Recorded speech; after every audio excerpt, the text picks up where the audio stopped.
que los dirige un grupo de teatro Alejandro Galindo para que nos acompañen. Muchas gracias. Gracias. Gracias. Pues buenas tardes. Una disculpa a aquellos que estuvieron en la película y que tuvo un problema de sonido, que no se escuchaban los diálogos, se escuchaban los efectos sonoros que eran muy buenos, pero nada de diálogos, así es una disculpa. Ya vamos a reprogramar esa función y en un horario también así que sea más cómodo, quizás de sábado y domingo para niños y que se puedan hacer unas cuantas funciones. Bueno, pues muchas gracias por estar aquí y la idea es que les hable un poco acerca de mi trabajo y también del estado que guardan la literatura para niños y jóvenes en México. Yo cuando era niño no leía nada, y no leía nada porque no había libros atractivos, bien ilustrados, bien diseñados, accesibles en las librerías, traducidos a un español que hablamos en México. Eso no existía cuando yo era niño. Lo que sí había eran cómics, y las historietas para mí eran de consumo cotidiano, y además creo que esa es una de las cosas que más me influyeron en mi escritura, el cómic, de distintas maneras. Por un lado, en la brevedad. En un cómic aparece una imagen de un personaje, de ese personaje sale un globito y en ese globito caben 8 palabras, la novena no cabe. Y si yo tendría que definir así cómo escribo, es así, la novena palabra no cabe. Yo tengo que apresurarme para hacer todo lo más restringido posible. Escribí hace ya muchos años, una novela, y lo digo así entre comillas, llamada Informe Negro, y es una novela de 100 capítulos, pero cada capítulo es muy breve. El primer capítulo dice: agoté la Constitución y el Código Civil, como no encontré nada que me lo prohibiera, me autonombré detective privado. Eso en manos de un novelista se transforma en 10 páginas o en 15 páginas. Yo no tengo que hacer todo en 3 renglones, incluso estoy pensando para el año que entra como un proyecto personal, tratar de hacer de esos 100 capítulos muy breves, hacer una novela muy voluminosa. Bien, les decía que me influyó por ese lado y también por otro lado más el cómic, por el lado de la imagen. Finalmente, casi todo lo que he escrito, una buena parte de las cosas que he escrito, especialmente para niños, se llevan al teatro. Es algo bastante común. Al cine también se han llevado, además de la fórmula del Dr. Funes. Hay 2 películas de La Peor Señora del Mundo, hay otra de Ana Verdad. Estamos ahorita en pláticas para hacer un largometraje de otro que se llama Una Semana en Lugano. Y así como en el cine, en el teatro también es frecuente que muchos de los cuentos que he escrito se lleven al teatro. Hay uno, precisamente que les decía, de Informe Negro, se representa desde 1987 en títeres para adultos, además, y se ha representado en México, en Argentina, se sigue representando en México y en Argentina desde el 87. Hay otra obra de teatro que se llama Los Niños Perdidos, que está basada en un cuento que se llama en realidad A los pinches chamacos, que escribí también hace ya tiempo, y este año cumple 15 años de estarse representando ininterrumpidamente, además a lo largo de toda América Latina, en Estados Unidos, en España, y les digo, cumple 15 años. Y con esto quiero decir es nada más que sí, que el peso de la imagen hace que pueda llegar a ser atractivo para alguien que se dedique al cine o que se dedique al teatro. Les decía, yo no leía nada y empecé a leer a los 16 años. A los 16 años, un hermano mío ganó un concurso de oratoria en su escuela, él tenía 13 años, y le dieron como premio una medalla, y además de la medalla un libro gordotote de pastas duras, letras doradas, que pues a él no le interesó, no era además una lectura muy apta para esa edad, la dejó ahí a un lado. Yo ya iba en la preparatoria y algún día sin nada que hacer, pues empecé a hojear el libro, leí la primera página, la segunda, la tercera, la cuarta, la quinta, y de pronto yo ya estaba atrapado en esas redes de papel, ya estaba en San Petersburgo, en el siglo XIX, de la mano de un estudiante al que una usurera le había hecho la vida imposible, y él con un hacha le rompió la cabeza a él y a ella y a su hermana, y uno está además de parte del estudiante. Bueno, ese libro se llama Crimen y Castigo, de Fedor Dostoyevsky, y fue el primer libro que leí. Y claro, llegó un momento, yo iba a la preparatoria, comía y me ponía a leer, no hacía nada de tareas, yo nada más leía y leía, y un día se me terminó el libro. Y quien haya leído así una gran novela, de esas novelas que uno está así muy metido y que los personajes son ya casi conocidos nuestros, y de pronto llega ese terrible momento en el que leemos 3 letras, fin. Y nos quedamos así como con un vacío enorme, decir, ¿y ahora qué hago, no? Yo ya estaba metido en ese mundo ruso que yo no conocía, viajé hasta allá, y de pronto se me termina, ¿y ahora qué hago? Y eso a los 16 años me pasó, y lo que hice fue voltear, y no había demasiados libros, pero sí había libros en mi casa, y empecé a leer lo que hubiera ahí. Mi padre compraba unos libros que se vendían en los supermercados, que estaban muy baratos, pero que estaban muy bien empastados, de la editorial Bruguera, y había ahí desde biografías, autobiografías, teatro de los siglos de oro, mucha poesía, y yo empecé a leer lo que hubiera, así de tiempo completo. El año siguiente, a los 17 años, me dio una enfermedad llamada hepatitis A, que uno no siente nada, pero el doctor decía 2 meses de cama.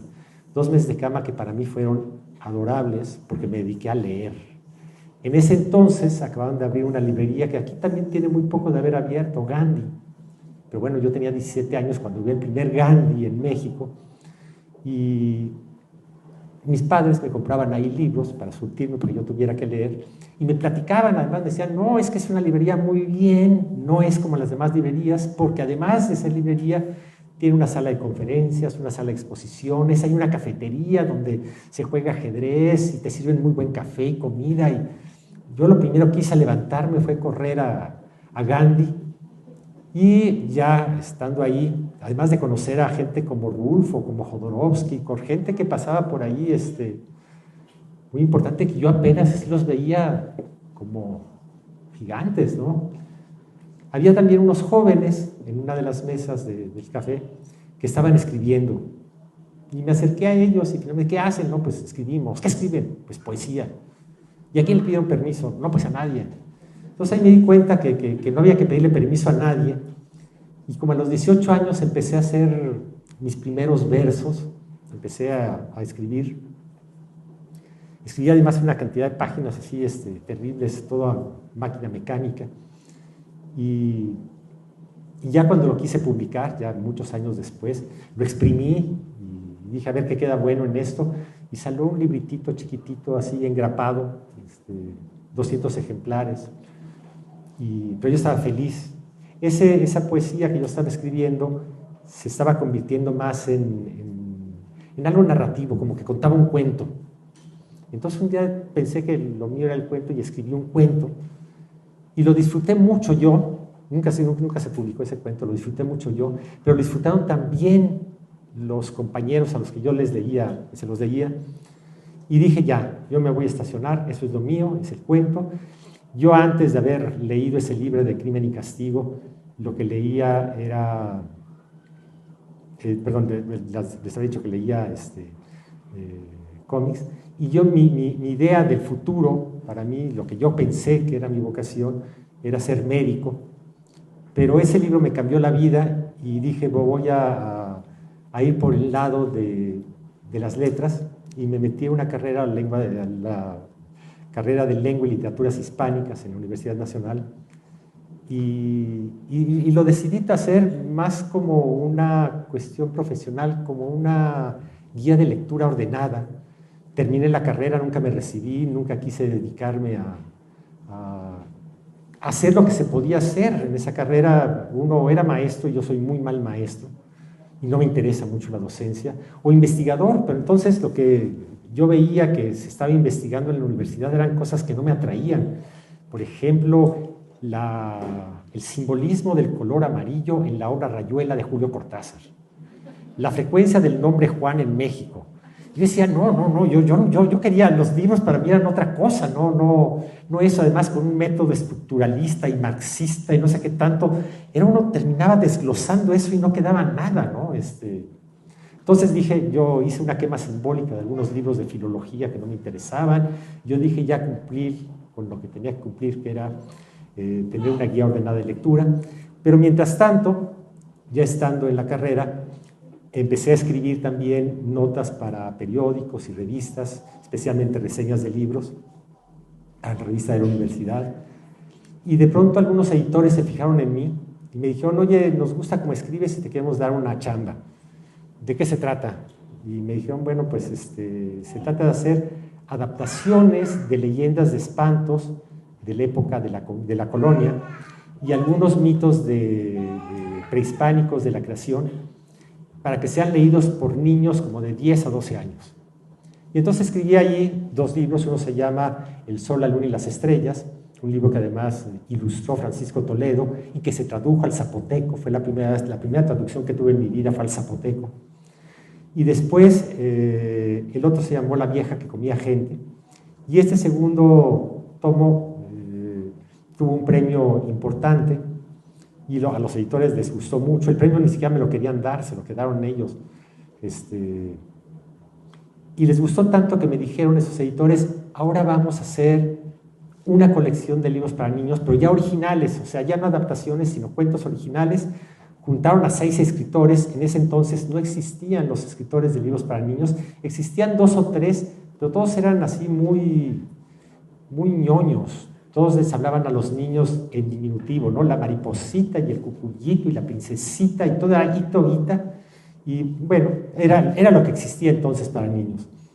Llamaron a 6 escritores, de los cuales soy el único que queda como activo. Los otros siguen siendo grandes, algunos de ellos grandes escritores, pero no se siguieron por el lado de los niños, como por ejemplo un Ruidiart. Y yo escribí esa historia, me dijeron, la única condición que tienes para escribir estos libros, y cada uno de los libros, es que cada uno de ellos tiene que estar ubicado en una etapa de la historia de México.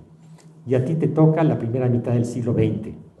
Además teníamos como asesor histórico, bueno, de historia, a don Luis González y González, quizá uno de los grandes historiadores que ha tenido el país. Y bueno, yo me metí a estudiar la época, los años 40 especialmente, dentro de la Ciudad de México. Escribí mi cuento, lo terminé, lo entregué a los editores. Los editores responsablemente se lo dieron a leer a niños lectores. Los niños lectores lo leyeron. ¿Y qué creen que me dijeron? Guácatelas. Me dijeron, a lo mejor sirves como bailarín de ballet, pero como escritor no la haces. Punto. Quizás pues me regresé a mi casa triste, pero no derrotado. Imagínense, aparecía Vasconcelos en el cuento. Nada más para decirles cómo estaba. Pero dije, lo voy a volver a escribir, lo volví a escribir, lo volví a presentar. Los editores se lo dieron a los niños lo leyeron y me dijeron, ahora sí me gusta. Y ese primer cuento que escribí se llama Golpe de Calcetín. Es la historia de un niño que vende periódicos en el centro de la Ciudad de México y que pensé en ese personaje para que pudiera yo decir las noticias fácilmente. Si él está leyendo una noticia del periódico, no suena falso. En cambio, si un niño está hablando de cuestiones políticas de ese momento, va a sonar bastante falso. Pero aquí, a través de las noticias del periódico, no lo era. Además a eso le añadí una historia de corte policíaco, que me gustaba entonces mucho ese género. Y finalmente ahí quedó ese cuento, que es un cuento que extrañamente tiene 35 años de haber sido publicado. Se sigue reeditando, se sigue leyendo, y extrañamente también fuera de México. Yo pensé que por tratarse de algo de historia nacional, solamente podría tener pertinencia para un lector mexicano, pero hace algunos años, como 5 años, me llamaron de la Academia Mexicana de la Lengua y me dijeron, oye, tenemos aquí una maestra de Argentina que nos insiste que le expliques qué significa golpe de calcetín. Supongo que los de la Academia no sabían, entonces me lo chutaron a mí. Y claro, yo me puse ya en contacto con la maestra, y le dije, golpe de calcetín tiene la idea de que pues, este niño que vende periódicos en el centro de la Ciudad de México camina todo el día y de tanto caminar, pues la suela se desgasta y queda el calcetín, por eso golpe de calcetín. Y ya, pero se lo comenté así Y le dije, oiga maestra, voy a estar dentro de unos cuantos días en Buenos Aires, ¿quiere que conozca a sus alumnos? Me dijo, por supuesto, ¿no? Entonces fui a conocer a los alumnos de secundaria en Buenos Aires y me di cuenta de que esta historia que yo creía muy mexicana, que yo creía que solamente tenía pertinencia en México, podía llegar a un niño argentino muy bien, y después lo pude comprobar también en Colombia y en algunas otras partes.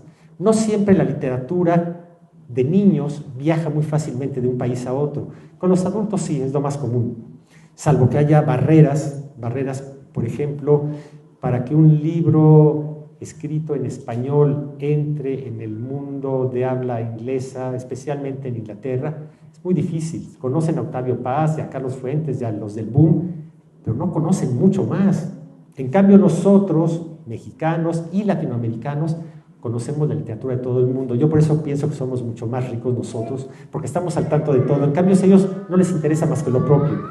Y en el caso de los niños, como les decía ahora, hay un libro que se llama Manolito Gafotas, escrito por una autora que se llama Elvira Lindo, española, y no existe, yo creo, un niño español que no haya leído Manolito Gafotas. Ha tenido tirajes por millones de ejemplares, y no solamente niños, también los adultos lo han leído. Pero ese libro, es una serie de 5 o 6 libros, ha tratado de salir de España y es imposible. Por más que tenga ese éxito en España, lo tratan de introducir en México y no se puede. ¿Por qué?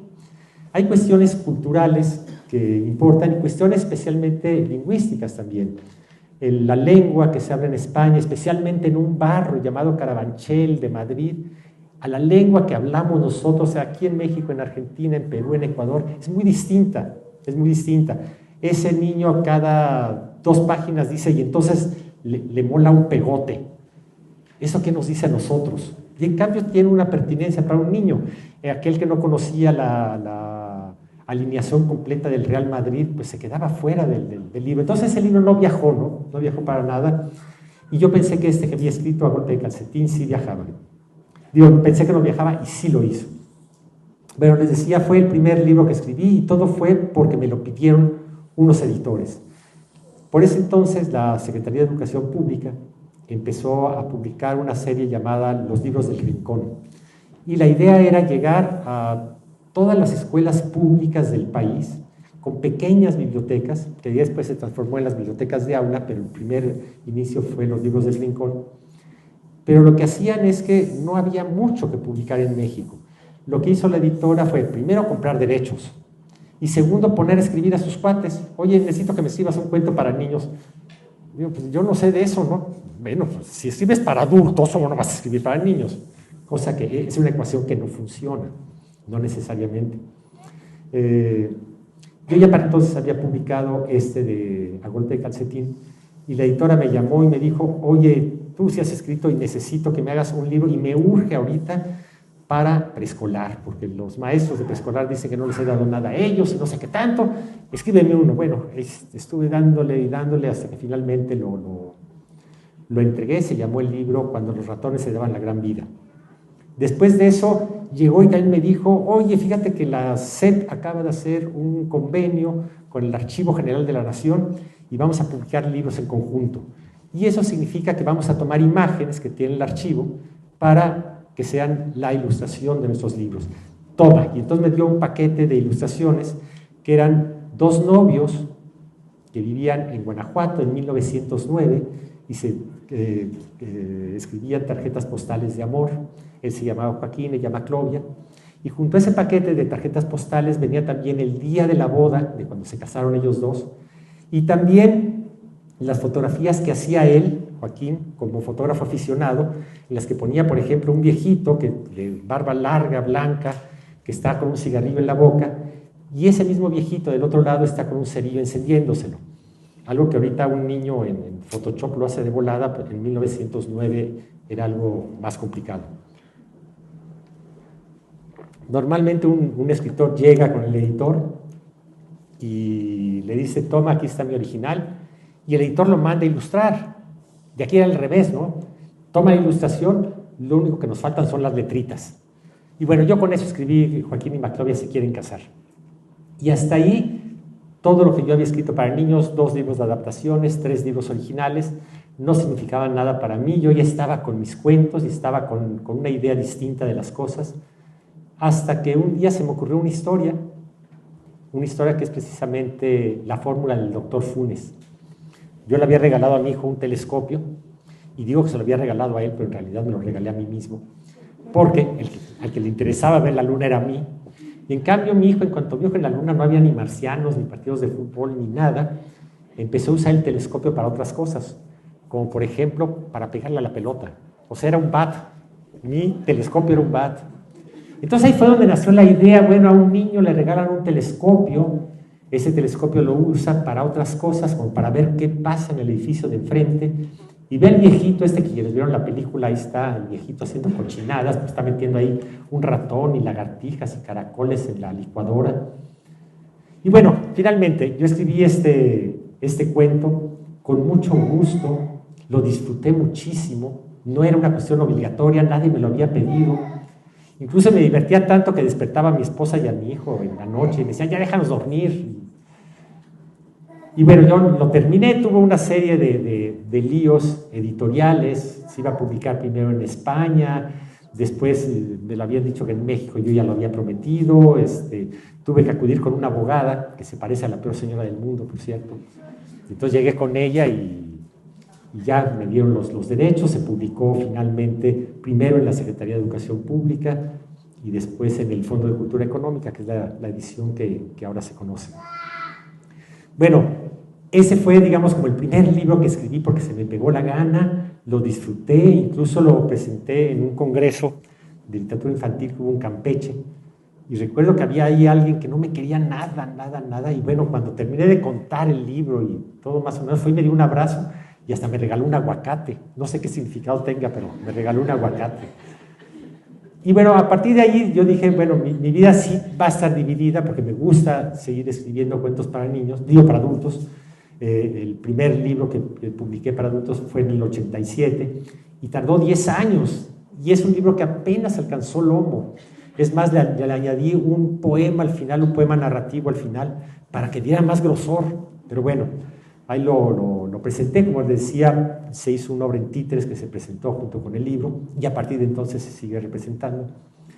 Pero yo apenas pensé que podía tener algo que ver con los niños. Después, el Fondo de Cultura Económica, yo trabajaba para el Fondo de Cultura Económica en distintos quehaceres, hacía desde solapas, dictámenes, lo que se pudiera, lo que se necesitara hacer, yo lo hacía. Después terminé haciendo la publicación mensual que hace el Fondo de Cultura, que se llama La Gaceta del Fondo de Cultura, algo que disfruté mucho hacer. Y en ese entonces el director del fondo, Jaime García Terrés, dijo, el Fondo de Cultura Económica tiene un catálogo muy amplio, entonces eran de 6,000 títulos, hoy es de más de 10,000 títulos el catálogo del Fondo de Cultura, que se dice rápido y fácil, pero es un catálogo muy grande que ha educado a México, especialmente en tiempos anteriores, y no nada más México, Latinoamérica, incluido Brasil. Era más fácil para un brasileño, cuando no había una industria editorial tan fuerte como la que existe ahora, leer libros en español que en otras lenguas. Entonces el Fondo de Cultura Económica tenía captado más bien a un sector universitario, pero necesitaban más. Decían, ¿cómo? Tenemos que crear lectores. ¿Cuál es la manera de crear lectores? Vamos haciendo una colección de libros para niños.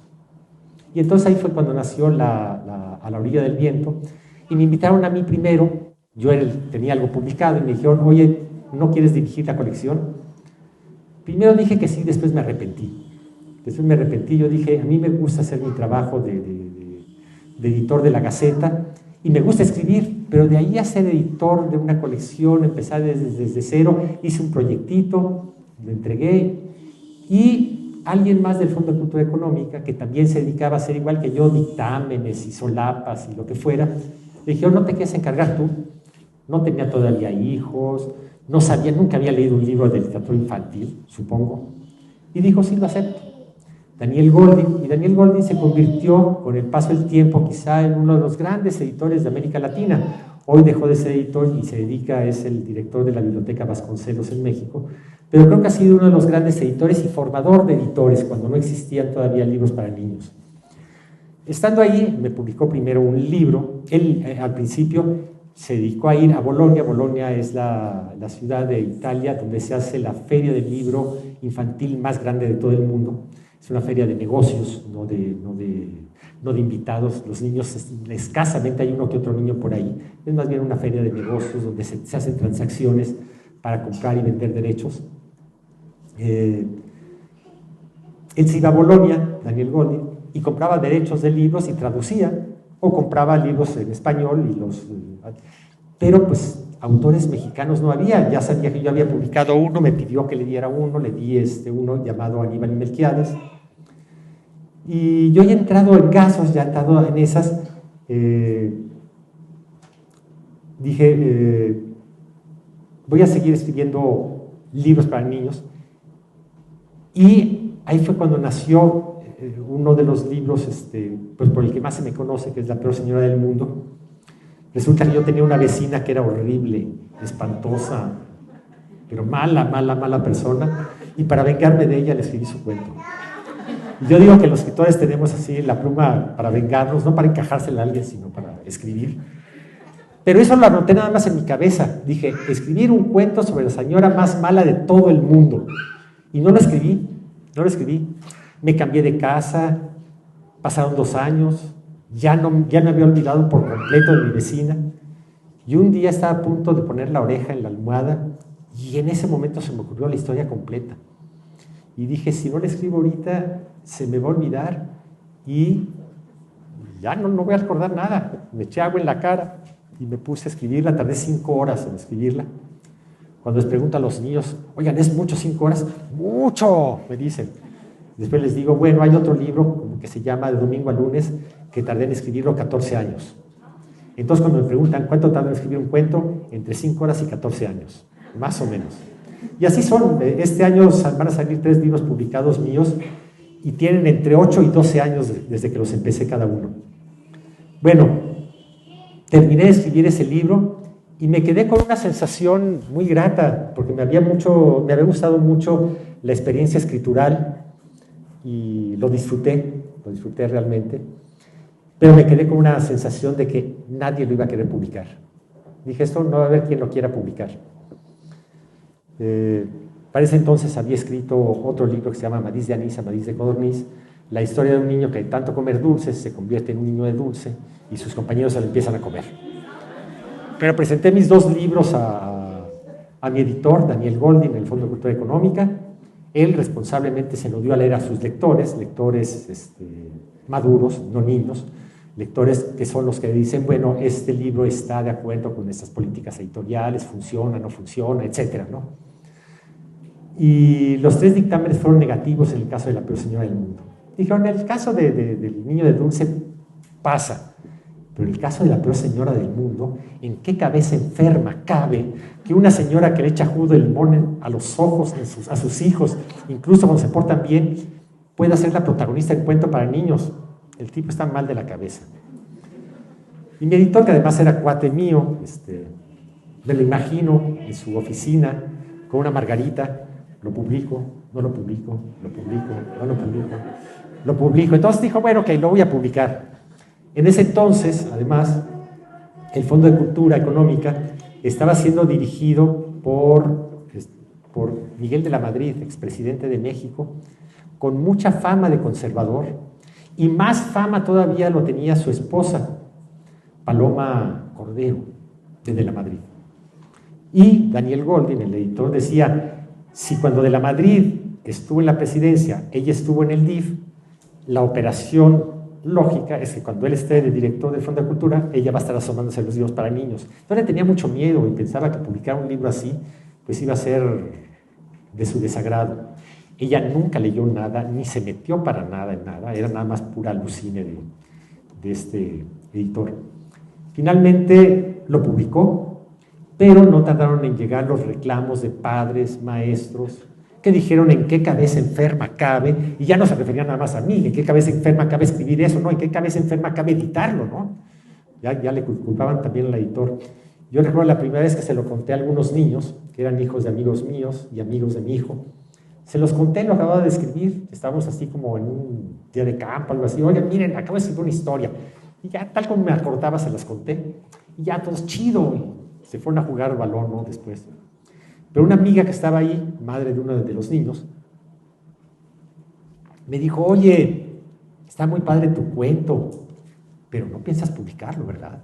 Así como que me lo dijo, yo que soy tu amiga, sé que nuestros hijos son niños atípicos, conocen tu humor, te conocen a ti, se ríen, pero eso no es para que lo lea cualquiera, ¿eh?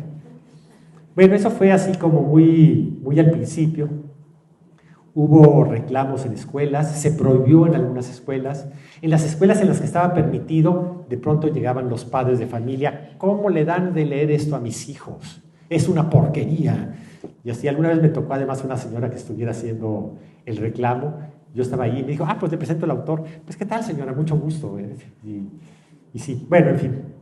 Ese libro ha tenido además así distintas percepciones.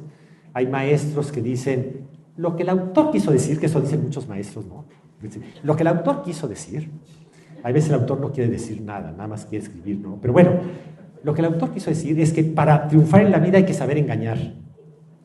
Después otro maestro dijo, no, para mí lo que hizo el autor fue un lector de Fuente Ovejuna, de Lope de Vega, y él lo que hace es una referencia a eso. Dice que para combatir el mal hay que hacerlo en unión de los demás, etc. Después otra crítica, eso sí, además lo puso por escrito, dijo que ese libro mostraba la corrupción de la niñez mexicana. Bolas. Y todavía hubo una interpretación también bastante buena de un grupo de niños tzotziles en Chiapas que pensaban montar La Peor Señora del Mundo en teatro. Y antes de montarla, junto con el director Emilio Lome, dijeron, vamos a reflexionar acerca de la obra. Entonces, no solamente con los niños, sino con los maestros y parte de la comunidad, de esa comunidad tzotzil, se pusieron a reflexionar y dijeron, bueno, ¿por qué señora y no señor? Ustedes ya saben por qué señora. Si hubiera sido vecino, hubiera sido el peor señor del mundo. Así de simple, ¿eh? Y dijeron, es señora porque está en femenino y ella está representando la guerra. Y entonces la muralla, ¿qué significa? La muralla es el cerco militar. Y la paloma que aparece ahí, la paloma son los acuerdos de paz, los acuerdos de San Andrés. Y el viejito, pues es el Consejo de Ancianos. Le dio una interpretación zapatista a un cuento escrito antes del levantamiento zapatista. Vaya, ni siquiera que se me haya colado, que yo haya dicho, voy a hacer aquí una alusión, nada, para nada, ¿no? Entonces, esto quiere decir también que el escritor escribe la mitad del libro y el lector la otra mitad, ¿no? Él sabe qué es lo que entiende, qué es lo que quiere leer y eso es lo que lee. Este libro que no quería ser publicado, bueno, pues ahora tiene años de ser así de los libros más vendidos del Fondo de Cultura Económica, a pesar de que pues, se peleen así en otras ramas del fondo, como ciencia o economía. ¿Por qué reeditan tanto esos libros? Bueno, pues porque se venden. Y es que el mío hace 10 años que no se reeditó. Sí, señora, tardaron 10 años en venderse 1000 ejemplares y estos se venden así de 10,000 por año. Pues, bueno, son pleitos internos que hay. Pero bueno, todo esto también para hablarles acerca del momento que está viviendo la literatura para niños y jóvenes en México. Además del Fondo de Cultura Económica, hay otras editoriales, SM, Alfaguara, que ahora se llaman Lo que Leo, Norma, Castillo. Las primeras de ellas llegaron a México no solamente para distribuir su catálogo, un catálogo muy amplio, sino también para publicar autores mexicanos, pero no había entonces autores mexicanos. Lo que hicieron fue algo sencillo, que fue convocar a concursos. Vamos a hacer concursos y que nos den lo mejor. Y así empezó a formarse. De hace 26 años, cumplió este año la colección La Orilla del Viento. Ahora esto ha crecido. De no haber ningún autor de libros para niños, ahora ya tenemos bastantes. Hace un par de años estaba en Colima con algunos autores de libros para niños y uno de ellos, Juan Carlos Quesadas, alias El Gato, nos invitaron a él y a mí a una secundaria y un niño se levantó y le preguntó, oye, ¿cuántos escritores de libros para niños hay en México? Y él dijo 80. ¿De dónde sacó la cifra? No tengo la menor idea, pero dijo 80. Ya me quedé pensando, después lo conversé con él y dije, mira, no creo que estés tan lejos. Así digamos, pensando en 80 autores que hayan insistido, o sea, que no hayan nada más publicado un libro eventualmente, no, sino que sí sea una manera de vida y se consideran a sí mismos autores de literatura infantil, pues más o menos llegamos como a esa cantidad, cerca de los 80. Yo me puse a hacer una lista y más o menos como unos 80. Pero no solamente autores de libros para niños, sino también ilustradores. Ya los ilustradores y los autores que tenemos ya son también de exportación. Ahora estamos sacando muchos de esos autores e ilustradores fuera del país. Y junto con eso tenía que haber más formación. Diseñadores, el diseño que se hace de un libro para adultos no es el mismo que se hace el mismo diseñador que puede hacerlo para niños. El editor de un libro, de libros para adultos o de ciencia, de ensayo, de novela, no es lo mismo que un editor de literatura infantil y juvenil.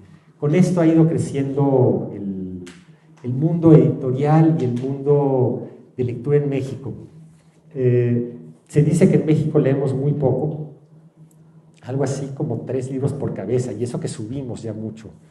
Pero estamos más bien más cerca de Haití, que en Haití sí es uno de los países con una mayor pobreza educativa del continente. Y esa cifra yo la veo bastante falsa. Primero porque toman como universo para encuestar a mayores de 12 años. Y tienen razones muy raras, pero además eso lo hacen en todo el mundo, lo hacen también en Argentina y en Chile, porque lo comenté, solamente a partir de los 12 años. Sin embargo, si tomáramos en cuenta a los verdaderos lectores que tenemos en el país, que yo creo que van de los 5 a los 12 años, ese número estaría muy por encima. Serían muchos más los lectores que tenemos en México. Y esto se puede notar, por un lado, en este síntoma que les decía, que es el interés de las editoriales y en la creación de autores, ilustradores, editores y diseñadores. Pero se puede también ver a través de la proliferación de ferias de libro dedicadas al libro infantil y juvenil.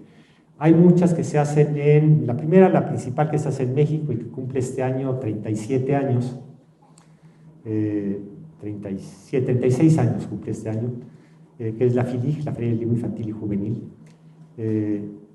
Pero hay otras que se hacen en distintos estados, en municipios, en universidades, dedicadas a la literatura infantil y juvenil. Pero lo fundamental son las ferias de libro escolares. Y hay cada vez más escuelas que tienen una pequeña feria del libro, fiesta de la palabra, o festival de lectura, como le quieran llamar, pero que convocan a editores, los editores o libreros llevan ahí libros a vender, y esos libros se venden. Antes yo organicé alguna de esas ferias en la escuela de mis hijas, y bueno, era rogarle a los editores que fueran. Con el paso del tiempo, los editores eran los que llamaban, oye, ¿cuándo vuelves a hacer tu feria del libro? Sí nos interesa, sí se venden los libros, sí están ahí. Yo creo que si lo vemos desde ese punto de vista, en México estamos tenemos muchos más lectores de lo que las cifras nos dan. Digamos, este es un panorama así más o menos general de lo que pasa en el país. Me ha tocado ver cómo crecen estos jóvenes lectores ha sido a través de concursos, del interés de las editoriales, de talleres. Se han dado muchos talleres. Yo empecé dando talleres, ya no los doy, yo soy bastante malo para dar talleres, pero muchos de ellos ya son talleristas y se ha creado esta nueva generación que, como les decía, está aportando mucho fuera de nuestro país. Después de eso, me dediqué yo también al libro de texto. El primero lo hice cuando yo tenía 21 años.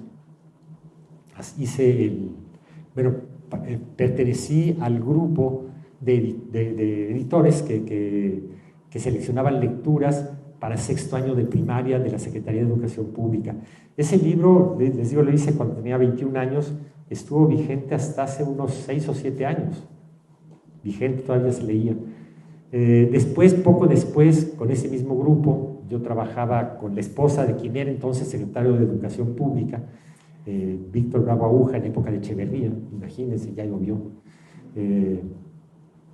Hice un libro de texto para primero de secundaria, Y ya muchos años después, ya más cercano a estas fechas, hará unos 10 años, el señor Castillo, de Editorial Castillo, que vivía en Monterrey, que tenía un emporio con esta editorial en Monterrey, me dijo: Hinojosa, usted tiene que publicar conmigo. Dije: oiga, mira, ya soy bígamo, trígamo, cuatrígamo, ya publico con varias editoriales, son celosos todos, no tengo que darle, ¿no? Pero me estuvo insistiendo mucho hasta que un día me dijo: oiga, quiero que me haga aquí primero un libro de texto, que fracasó, y después unas antologías de primero de primaria a sexto de primaria. Las hice, quedaron espantosamente mal ilustradas, horribles, pero bueno, ni modo, se hicieron. Pero Castillo vendió su firma a Macmillan, y viendo esa experiencia dijeron: oye, vamos a hacer esos libros pero bien hechos.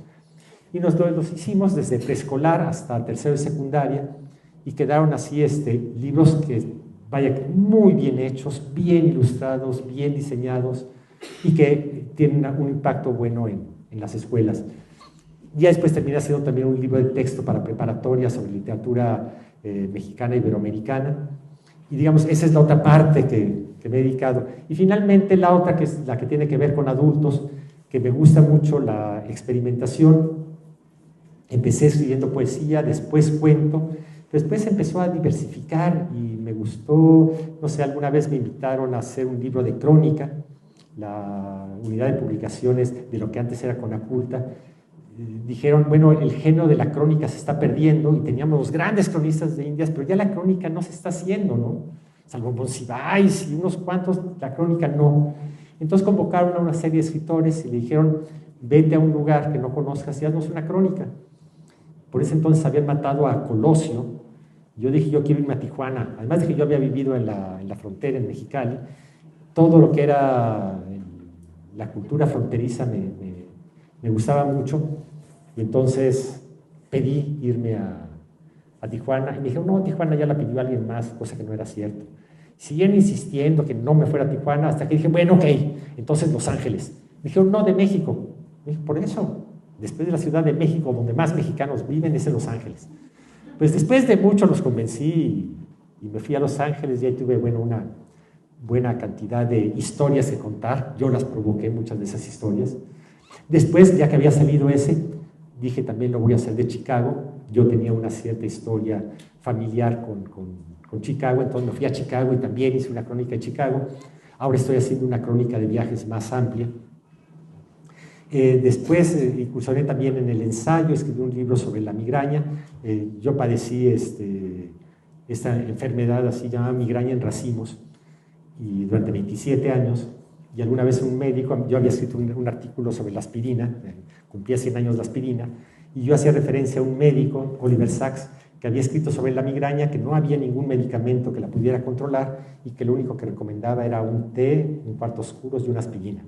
Entonces yo escribía eso acerca de la aspirina, y un médico lo leyó y me dijo: oye, quiero que escribas un libro sobre la migraña, para una colección que estoy haciendo, de medicina, pero vista desde el punto de vista del paciente, no del médico. Entonces escribí ese libro. Me he dedicado un poco al periodismo cultural, he escrito guiones para televisión, he escrito un guión para una ópera que se estrenó en Houston, que nada más ahí se ha representado. Vaya, me gusta estar picando y viendo por dónde, en el caso de los adultos. En el caso de los niños sí soy más consecuente, escribo cuento y escribo novela o cuento muy largo, como le queramos llamar. Y por el otro, en el caso de los niños, yo siempre digo: si yo escribo un libro para niños y el niño no le gusta o el niño no le entiende, el problema es mío. Pero si yo escribo un cuento para adultos y el adulto no le entiende, no le importa, el problema es suyo, no mío. Bueno, no sé, a lo mejor creo que ya me extendí mucho. Les dejaría un espacio para preguntas o comentarios.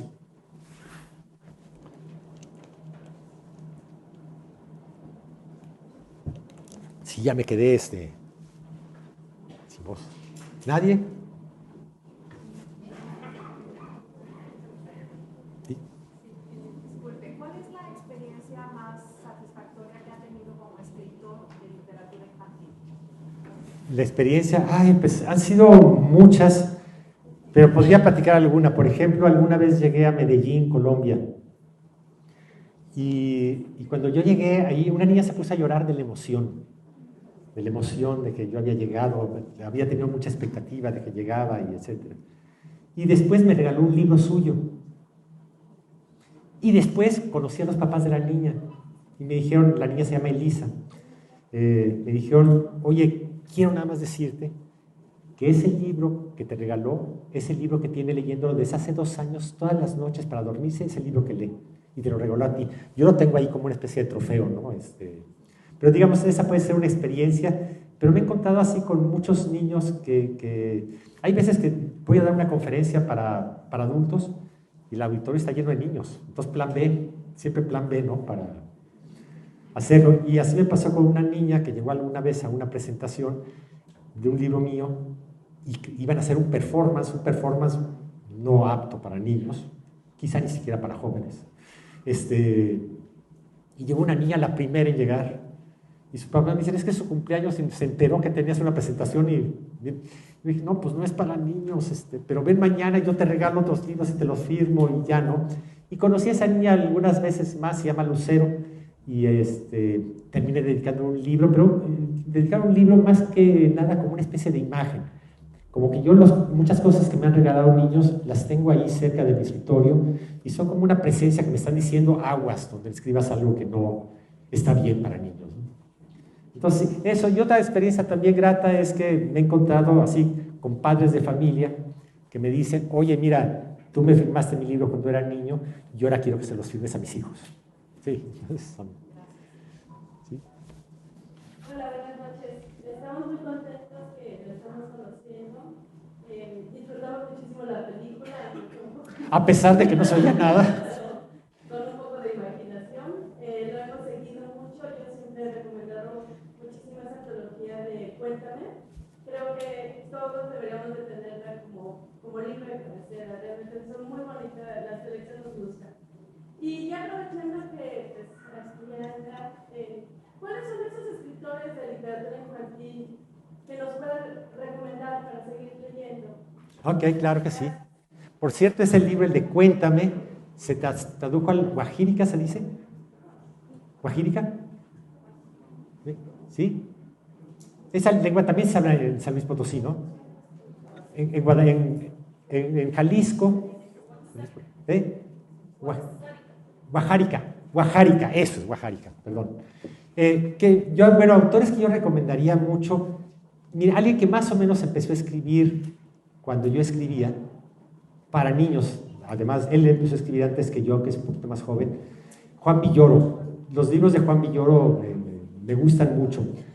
Vivian Mansur es otra autora que me gusta mucho. El peinado de la tía Chofi, Familias Familiares, La mala del cuento, El enmascarado de lata, tiene una buena cantidad.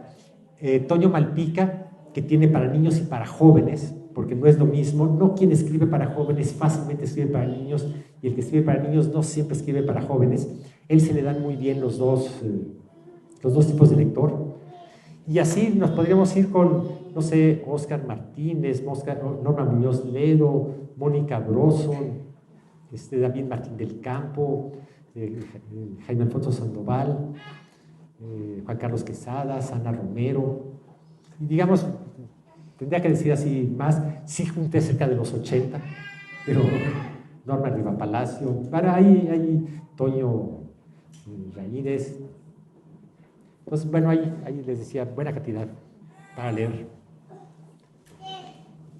Yo soy precisamente de la época en que no había cuentos para niños y aprendí a leer porque quería leerme mi wiki. Sin haber entrado a primaria, no había quien me lo leyera y tuve que aprender a leer. Y estoy tan agradecida que ahora los cuentos tienen ilustraciones, lenguaje accesible para niños. El cuento precisamente de la mamá más mala del mundo, lo adora mi nieta de 3 años, ¿sí? Y se me hace difícil de entender aún para mí. Sin embargo, ella lo adora y quiere que se lo estemos contando. Muy agradecida. Gracias. Sí, yo quiero hacer una pregunta. Buenas tardes. Usted, con su experiencia como escritor, en México, ¿hay niños que escriban ya desde niños, adolescentes? ¿Qué ¿cuál es el índice que los niños sí se introduzcan más que ser lectores, sino que escriban y que lleguen a una pues, disciplina, ya lo traigan o lo desarrollen? Esa es la pregunta.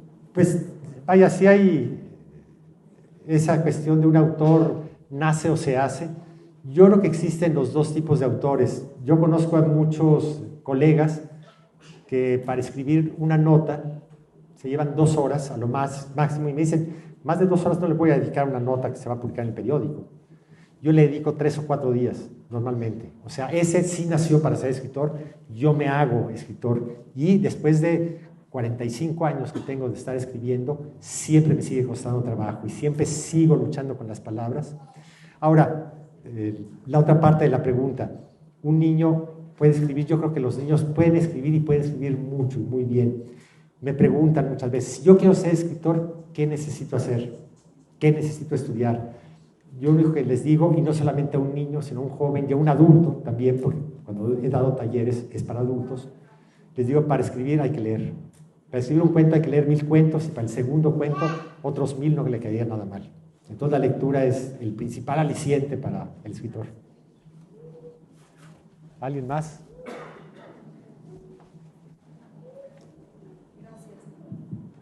Yo necesito ayuda porque en el peinado de la Trechofi, el insectito, al final, yo le compré unos libros a mis sobrinas, pero entonces, en realidad, los papás no leen los cuentos, porque yo soy la tía, entonces llegan, les pongo los cuentos, y luego llega todo el tiempo, quiero que me leas otra vez el peinado de la tía Chofi, ¿no? Pero cuando lo compré, las ilustraciones son hermosas, pero al final el insectito se sugiere que se excita con el escote de la tía Chofi. Pero entonces, mi hermano son muy conservadores.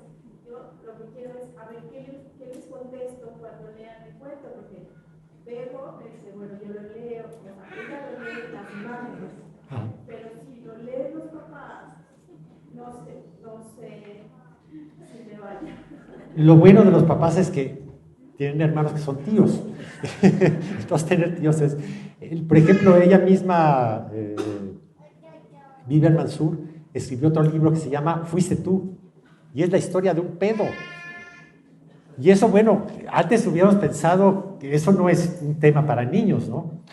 Hace ya, híjole, 20 y tantos años, nos invitaron algunos autores del teatro infantil, Juan Villoro y a mí, por lo tanto, de una editorial de Estados Unidos para escribir un cuento para niños.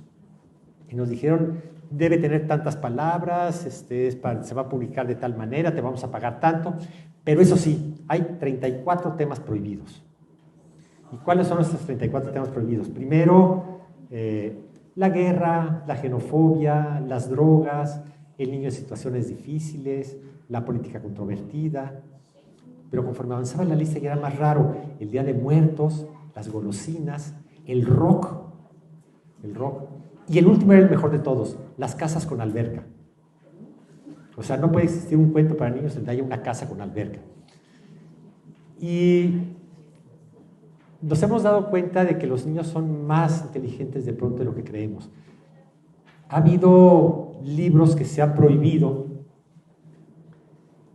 3 casos de censura muy claros, ¿no? Uno es Huckleberry Finn y Tom Sawyer de Mark Twain, porque se usa la palabra nigger, que antes, bueno, decir nigger y esclavo era algo sinónimo y no tenía una connotación como la tiene ahora. Ahora es algo políticamente incorrecto, ¿no? El libro está de alguna manera prohibido en las escuelas de Estados Unidos solamente por esa palabra. En algunos casos omiten la palabra y hacen silencio a la hora de la lectura. En otros lo cambiaron por esclavo, pero ninguna de las dos ha funcionado, entonces existe eso. En el caso de Roald Dahl, otro de los grandes autores de literatura infantil, también sienten que hay ahí un poco de racismo con los hombrecitos que aparecen en Charlie y la fábrica de chocolates, pero especialmente por lo mal parado que queda el mundo adulto. Y finalmente Harry Potter también fue prohibido, condenado en algunas maneras, e incluso por el papa anterior, que le escribió alguna socióloga católica, le decía, que ese libro de Harry Potter, al no haber religión ahí, alejaba de una manera sutil a los niños de la religión, ¿no? En cambio, había curas pederastas que no eran nada sutiles en acercar a niños, eso sí no había problema, ¿no? Pero ahí sí. Entonces nos hemos dado cuenta, hoy los temas de la literatura infantil en México, por lo pronto, son desapariciones forzadas, el secuestro, la diversidad sexual, temas que antes pensábamos que no podían ser tocados para niños, y hoy se tocan, y se tocan de una manera bien literaria, y yo creo que ya nos dimos cuenta de que no es cuestión del tema, sino del tratamiento que se le dé ese tema. Entonces, claro, sí nos vamos a encontrar a veces con pequeñas cosas que a un adulto le van a saltar, los padres suelen ser los primeros censores, hay asociaciones de padres de familia que dicen, leemos primero los libros que les van a leer a nuestros niños y los aprobamos. Tachecita o crucecita, ¿no? Así es. Buenas tardes. Bueno, en cuanto a sus obras que ha hecho, ¿hay alguna adaptación teatral en alguna de ellas? Sí, La peor señora del mundo se ha adaptado muchas veces. Yo he visto unas cuantas adaptaciones. Hace poco fui a las 300 representaciones de un grupo que tiene 5 años haciéndola. En Tlaxcala fui también a la placa de las 100 representaciones. Decía que hay esta obra que se llama Los pinches chamacos. Tiene 15 años que se está representando. Este año cumple, en octubre cumple 15 años. Ana Verdad se ha representado incluso en teatro comercial, con actores de Televisa, cosas así. Ha habido de todo, títeres, pero hay muchas adaptaciones. Y al principio yo me fijaba un poco, y ahora yo ya no me fijo. Me piden permiso, cuando me piden permiso digo, hazla, móntala. Yo sé que el teatro no da de vivir. Yo tengo una hija que es actriz, mi yerno es actor, he estado metido dentro del teatro mucho tiempo, a los 17 años dirigí una obra. Yo sé que de eso no se gana, entonces les digo, no me paguen, hagan la obra y ojalá que puedan vivir de eso.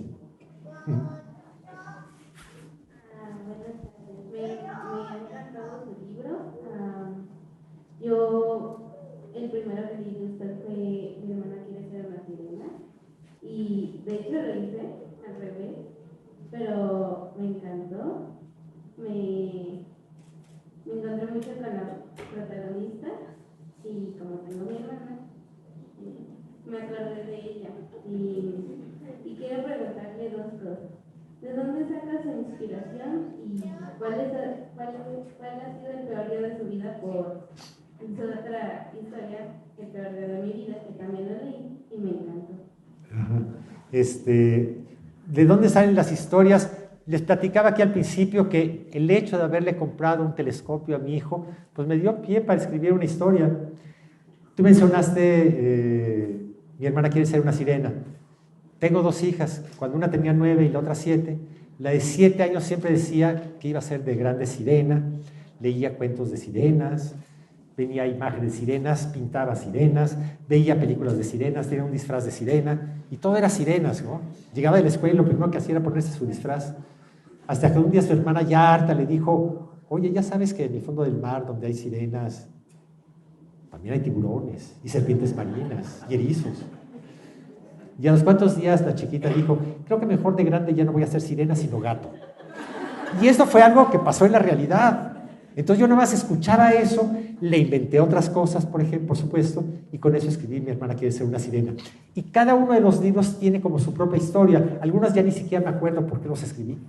Otros sí me acuerdo bien, y cada uno tiene su propia historia. Ahora, ¿cuál es el peor día de mi vida? No lo puedo decir en público. Pero sí he tenido peores días de mi vida. Creo que eso todos. De nada. Yo nada más le quiero pedir que no deje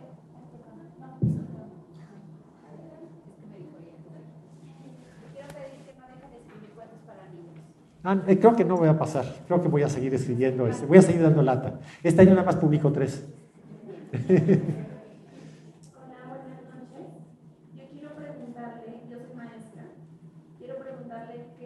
¿Cómo cree usted que puede mejorar el sistema educativo para hacer desde pequeños, en preescolar, niños lectores y escritores?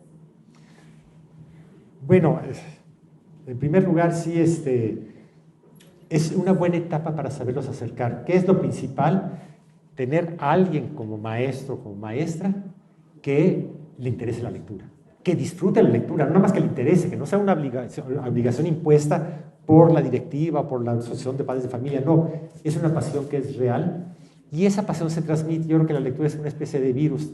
Aquellos padres que leen, aquellos maestros que leen con verdadera pasión, van a pegarles ese placer a sus hijos, a sus alumnos. Entonces yo creo que eso es lo primero. ¿Y para qué les va a servir? Ya algo que tiene que ver con el sistema educativo.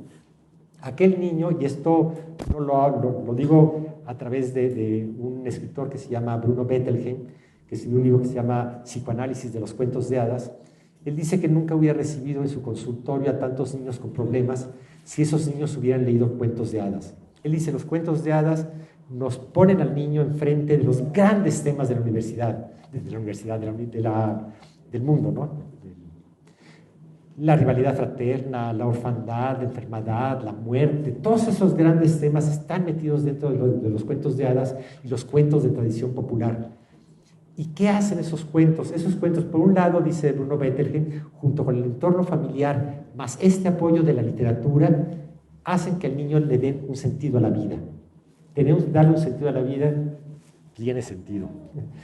Y dice que aquel niño que leyó cuentos de hadas, cuentos de tradición popular, y yo diría toda la gran literatura contemporánea que existe ahora, cuando ese niño crezca y sea adulto, va a tener una mayor capacidad de enfrentar problemas, de resolverlos, de sortear obstáculos, porque finalmente lo que está haciendo es desarrollar la imaginación, y la imaginación de alguna manera es lo que nos está también dando esa posibilidad de enfrentar cualquier otra cosa.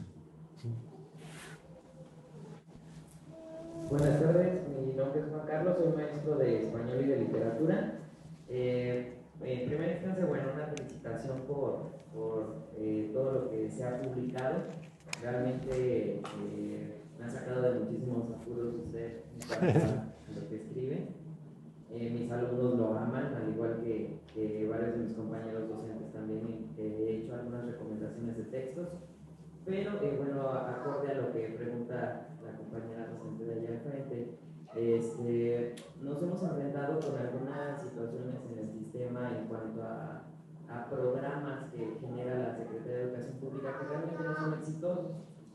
Entonces, incluso nosotros, frente a grupo, las personas que están tras los escritorios, hemos analizado que no es efectivo lo que nos propone la Secretaría, lo que nos obligan a hacer a nosotros como docentes frente a grupo, y sobre todo los tiempos efectivos que existen de padres de familia con alumnos. Entonces, la pregunta sería enfocada a ¿qué sugerencia haría usted con la experiencia que tiene a los docentes? No sé si hay más docentes aquí entre el público. ¿Qué sugerencia existiría para promover, no entre los estudiantes, porque sabemos que poco a poco han amado la lectura, pero con los padres de familia sí están todavía un poco renuentes al querer acceder a la lectura?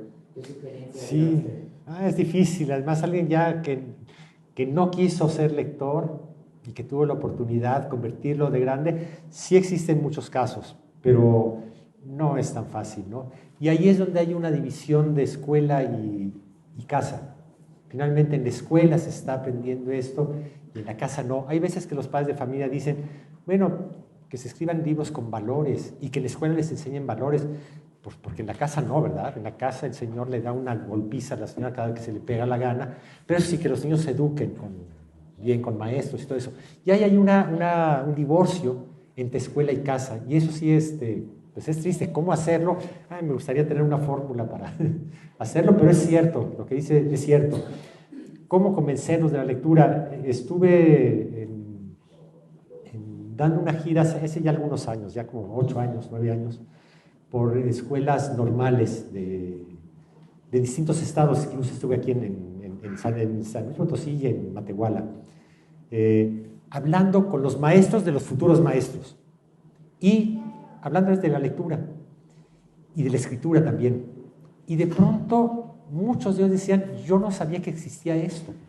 O sea, yo sí había leído todo lo que me habían pedido para terminar la carrera, dentro de la materia que yo estudiaba, etc. Pero algo así, leer una novela, un cuento, un poema por recreación, no, eso no es estar en la tierra. Y se dieron cuenta de lo que les aportaba y después escribieron y también se dieron cuenta de que podían escribir y podían comunicar eso que estaban escribiendo. ¿Cuál es el sentido también de la escritura? También tiene que ver con ese comunicar, y esos sentimientos que estaban poniendo por escrito, pues los transmitieron bien. Incluso ya hubo encuentros estatales de maestros, esto en Oaxaca, que volvían a leer las mismas cartas como una especie de premio de algo que habían logrado hacer, ¿no? Pero ¿cómo hacerle? Pues ahora sí, ojalá tuviera yo la fórmula.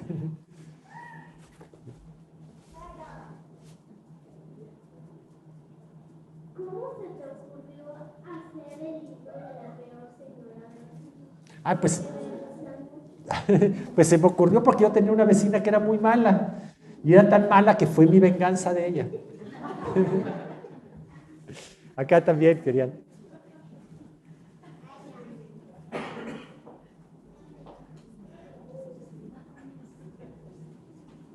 Bueno, con todos los años que tiene usted de experiencia, ¿qué puntos claves o qué aspectos ha tomado usted en cuenta al escribir para niños? Pues bueno, sí tengo algunas cosas que siento que me uno con ellos. En primer lugar, un lenguaje sencillo. El lenguaje no es fácil un lenguaje sencillo, pero eso es principal. El humor y el juego es muy importante. Si hay humor y si hay juego, el juego como tema y el juego como interacción entre el autor y el lector, es también creo que algo que funciona. El tener un principio que enganche al lector también es algo que... No decepcionarlo a la mitad del camino, hacerlo cómplice de alguno de los personajes. Son algunos elementos que yo no los hago racionalmente, no digo voy a escribir con lenguaje sencillo, es algo que sale de una manera también intuitiva, pero los formulo porque cuando he dado talleres, pues sí tengo que decir, estos son elementos que creo que funcionan, ¿no? Pero serían como los principales. Pues muchas, aquí hay. Sí, una cosa que se me olvidó antes de que termine esto, ¿qué ocurrió en Los Pinches Chamacos con Mariana? ¿Hay una continuidad? Yo leí el mismo cuento, José, así es que no sé nada más. Eso me pasa así cuando me preguntan también, escribí hace poco una novela para jóvenes, es la primera vez que escribo para jóvenes como de 15 años en adelante, se llama Con los ojos abiertos. Y eso nada más en Guadalajara escribieron 13,000 cartas a mí como autor, algo que se replicó en Nayarit, en Colima, en Oaxaca, en la Ciudad de México. Y mucho de lo que me preguntaban los jóvenes preparatorianos, ¿y qué pasó después? Yo decía, pues no, ni modo, yo también es lo que me quedé en lo mismo que ti, leí la misma historia, ¿no? De alguna manera a veces se siente que todo tiene parte de una realidad, y ese cuento de Los Pinches Chamacos, la realidad que hay detrás de él es que cuando estuve en Los Ángeles, para hacer este libro de crónica de Los Ángeles, estuve con el presidente de una asociación dedicada a prevenir a las jóvenes de que se tatuaran. Decían, si tú te tatúas el símbolo de la pandilla de aquí y tú vas a otro lado, tu vida corre peligro. Y ya los que tenían el tatuaje les decían, hazte un injerto de piel para que te sientas más segura y más libre, en fin. Pero este mismo presidente me contó que para que un niño pudiera pertenecer a una banda, un niño de 12 años, le daban una pistola, se la ponían en la mano y dice, escoge una víctima y mátala. Bueno, de ahí esa imagen no tiene nada que ver con el cuento, como lo podrás ver en el cuento, no tiene nada que ver con eso, pero ese fue el motivo que me disparó el hecho de escribir este cuento. No tiene nada que ver con ninguna realidad, pero sí con ese disparador que es un niño, cómo puede ver la muerte, ¿no? Bueno, pues un aplauso. Gracias.